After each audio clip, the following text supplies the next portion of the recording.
은퇴하고 나서야 보였습니다. 이전과 전혀 다른 인생이라는 말은 많은 사람에게 뒤늦게 찾아오는 고백입니다. 일하던 시절에는 하루가 늘 부족했고 앞만 보고 달려야 했기에 삶을 돌아볼 여유조차 없었습니다. 출근 시간에 맞춰 눈을 뜨고 정해진 역할 속에서 말하고 웃고 책임을 다하며 그렇게 수십 년을 버텨왔습니다. 그때는 그것이 인생의 전부인 줄 알았습니다. 하지만 은퇴라는 문턱을 넘는 순간 그동안 보이지 않던 풍경들이 갑자기 또렷해집니다. 더 넓어진 시간 속에서 비로소 자신을 바라보게 되고 그제야 깨닫습니다. 내가 살았던 인생이 무엇이었는지, 그리고 앞으로의 삶이 얼마나 낯설고 다른 모습으로 다가올지를 말입니다. 50대 후반에 퇴직한 한 남성의 이야기가 있습니다. 그는 평생을 대기업에서 보냈고 누구보다 성실하다는 평가를 받으며 살아왔습니다. 직함은 곧 자존심이었고 명함에 적힌 글자는 그의 존재를 설명해주는 유일한 언어였습니다.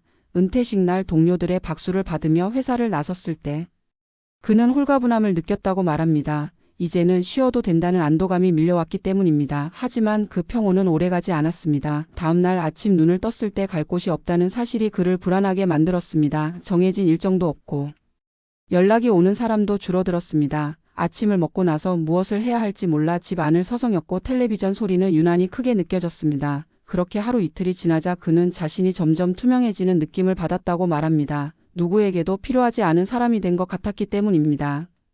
그는 뒤늦게 깨달았습니다. 회사에서의 역할이 사라지자 자신의 정체성도 함께 사라졌다는 사실을 말입니다. 그동안 가족과 나눈 대화는 대부분 일에 대한 것이었고 취미라 부를 만한 것도 없었습니다. 친구들과의 관계 역시 직장이라는 연결고리 위에 놓여 있었습니다. 은퇴는 그에게 쉼이 아니라 공백이었습니다. 시간이 많아졌지만 채울 것이 없었고 자유로워졌지만 방향을 잃었습니다. 어느 날 그는 거울 속 자신의 얼굴을 오래 바라보다가 이렇게 생각했다고 합니다.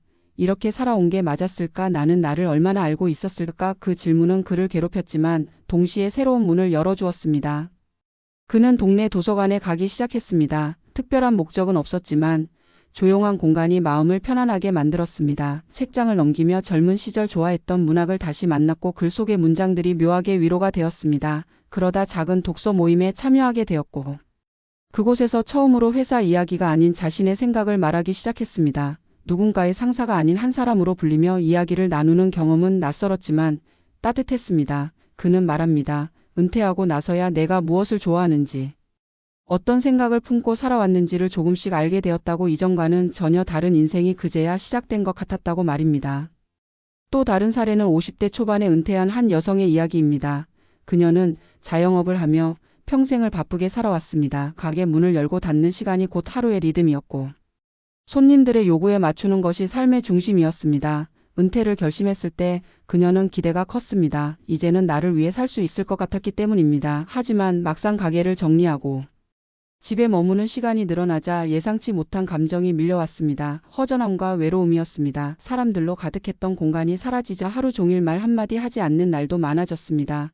가족은 각자의 생활로 바빴고 그녀의 하루는 조용히 흘러갔습니다.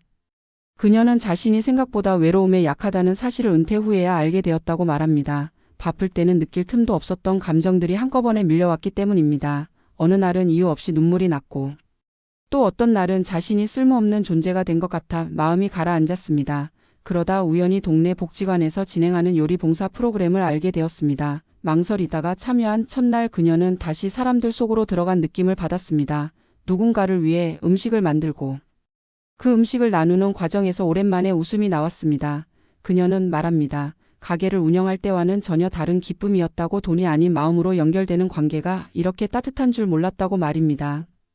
그녀의 삶은 그 이후 조금씩 변했습니다. 봉사를 계기로 새로운 사람들을 만났고 함께 식사를 하며 이야기를 나누는 시간이 늘어났습니다. 은퇴 전에는 생각하지 못했던 방식으로 하루가 채워졌습니다. 바쁘지는 않았지만 허전하지도 않았습니다. 그녀는 말합니다. 은퇴하고 나서야 내가 얼마나 많은 사람 속에서 살고 싶어하는 사람인지 알게 되었다고. 이전의 인생이 생계를 위한 시간이었다면 지금의 인생은 관계를 위한 시간이라고 느낀다고 말입니다. 이 두 사람의 이야기는 다르지만 공통점이 있습니다. 은퇴는 끝이 아니라 전환점이었다는 사실입니다. 일에서 벗어난 뒤에야 비로소 자신을 마주하게 되었고 그 과정은 결코 쉽지 않았습니다. 불안과 후회, 외로움이 뒤섞였지만 그 감정들을 지나며 새로운 삶의 방향을 발견했습니다. 은퇴 전에는 보이지 않던 가치들이 은퇴 후에야 선명해졌습니다. 역할이 사라진 자리에는 사람으로서의 내가 남았고, 그제야 삶의 속도가 달라졌습니다. 빠르게 성과를 내야 했던 시간에서 벗어나 천천히 느끼고 생각하는 시간이 시작된 것입니다. 은퇴하고 나서야 보였습니다. 이전과 전혀 다른 인생이라는 말은 그래서 단순한 감상이 아닙니다. 그것은 많은 사람들이 공통으로 겪는 깨달음입니다. 일로 정의되던 삶에서 벗어나자 비로소 자신이 어떤 사람인지, 어떤 관계를 원하고 어떤 하루를 살고 싶은지가 보이기 시작합니다. 그 길은 처음에는 낯설고 두렵지만 한 걸음씩 걸어가다 보면 이전과는 다른 깊이를 가진 인생이 펼쳐집니다. 은퇴는 사라지는 것이 아니라 드러나는 과정입니다. 그동안 가려져 있던 나의 모습과 삶의 의미가 천천히 모습을 드러내는 시간입니다. 그리고 그 시간 속에서 많은 사람들은 말합니다. 이제야 인생을 제대로 보고 있다고, 이제야 나의 삶을 살고 있다고 말입니다.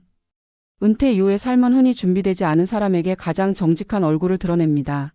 일이라는 울타리가 사라진 자리에 남는 것은 오롯이 개인의 삶의 밀도와 관계의 깊이입니다. 많은 은퇴자들이 말합니다. 돈보다 더 견디기 힘든 것은 공허함이었다고. 일정이 사라지고 불려야 할 이유가 없어졌을 때 비로소 자신이 무엇으로 살아왔는지가 드러난다고 말입니다.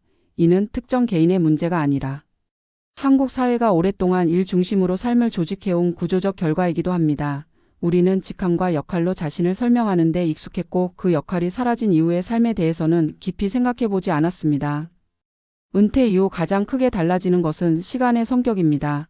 일하던 시절의 시간은 쪼개지고 관리되어야 할 대상이었지만 은퇴 후의 시간은 설명되지 않은 채 한꺼번에 주어집니다.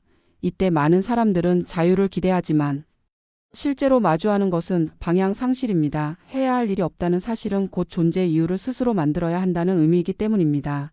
이 전환을 견디지 못하면 은퇴는 쉼이 아니라 고립이 됩니다. 그래서 은퇴 이후의 삶은 단순히 재정의 문제가 아니라 정체성의 문제로 이어집니다. 나는 이제 누구인가? 나는 무엇으로 하루를 채울 것인가? 이 질문에 답하지 못하면 삶은 점점 가벼워지고 의미는 흐려집니다. 전문가들이 공통적으로 지적하는 은퇴 이후의 위험 요소는 고독과 무기력입니다. 특히 오랜 기간 조직 안에서 일해온 사람일수록 이 변화는 더 크게 다가옵니다. 조직은 개인에게 일정과 관계 목표를 동시에 제공해왔기 때문입니다. 은퇴는 이 세 가지를 동시에 잇는 사건입니다. 그렇기에 은퇴 준비는 자산 배분이나 연금 설계에 그쳐서는 안 됩니다. 은퇴 이후에 하루를 어떻게 보낼 것인지, 누구와 연결되어 있을 것인지, 어떤 역할을 자발적으로 선택할 것인지에 대한 설계가 함께 이루어져야 합니다. 은퇴 후 비교적 안정적으로 삶을 이어가는 사람들의 공통점은 분명합니다. 그들은 은퇴 이후에도 자신만의 역할을 만들어냅니다. 그것은 반드시 돈을 버는 일이 아니어도 됩니다. 배우는 사람으로서, 가르치는 사람으로서, 돌보는 사람으로서, 혹은 단순히 꾸준히 관계를 유지하는 사람으로서 자신을 위치시킵니다. 이러한 역할은 크지 않아도 충분합니다. 중요한 것은 반복성과 의미입니다. 정기적으로 참여하는 모임, 주기적으로 만나 이야기를 나누는 사람, 정해진 요일에 나서는 활동, 이 작은 구조들이 은퇴자의 하루를 지탱합니다. 또 하나 중요한 요소는 관계의 재구성입니다. 은퇴 이후에도 과거의 인간관계를 그대로 유지할 수 있으리라 기대하는 경우가 많지만 현실은 다릅니다. 직장이라는 공통분모가 사라지면 관계는 자연스럽게 느슨해집니다. 이때 필요한 것은 새로운 관계를 받아들이는 유연함입니다.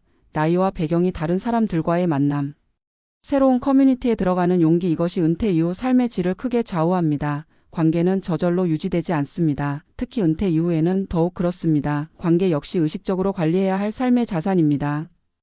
은퇴 이후 삶을 힘들게 만드는 또 하나의 요인은 비교입니다. 여전히 일하는 또래 지인들과 자신을 비교하거나 자녀 세대의 속도와 자신을 나란히 두는 순간 삶의 만족도는 급격히 떨어집니다. 은퇴 이후의 삶은 경쟁의 트랙이 아니라 다른 궤도 위에 놓여 있습니다. 그 궤도에서 중요한 것은 속도가 아니라 방향입니다. 남들보다 앞서가거나 뒤처지는 문제가 아니라 나에게 맞는 리듬을 찾는 문제입니다. 이 사실을 받아들이는데 시간이 걸릴 수 있지만 이 전환이 이루어질 때 비로소 은퇴 이후의 삶은 안정됩니다. 은퇴는 삶의 끝이 아니라 삶의 편집 방식이 바뀌는 시점입니다. 더 이상 외부의 기준에 맞춰 살 필요가 없어지는 대신 스스로 기준을 세워야 하는 시기입니다. 이는 부담이지만 동시에 기회이기도 합니다. 일하느라 미뤄두었던 감정, 관심, 관계를 다시 꺼내어 볼 수 있는 시간입니다. 많은 은퇴자들이 말합니다. 은퇴 전보다 삶이 단순해졌지만 감정은 오히려 선명해졌다고 말입니다. 기쁨도 슬픔도 더 또렷해지고 하루의 무게도 달라집니다.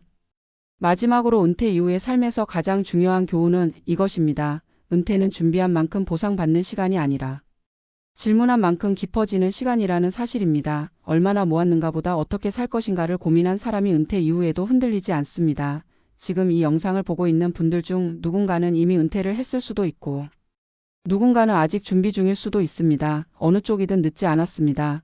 오늘의 질문 하나가 내일의 삶을 바꿀 수 있기 때문입니다. 나는 은퇴 이후 어떤 사람으로 살고 싶은가? 이 질문을 스스로에게 던질 수 있다면 은퇴는 두려움이 아니라 또 하나의 인생이 될 수 있습니다. 이전과 전혀 다른 인생이지만 결코 더 나쁘지 않은 인생으로 이어질 수 있습니다.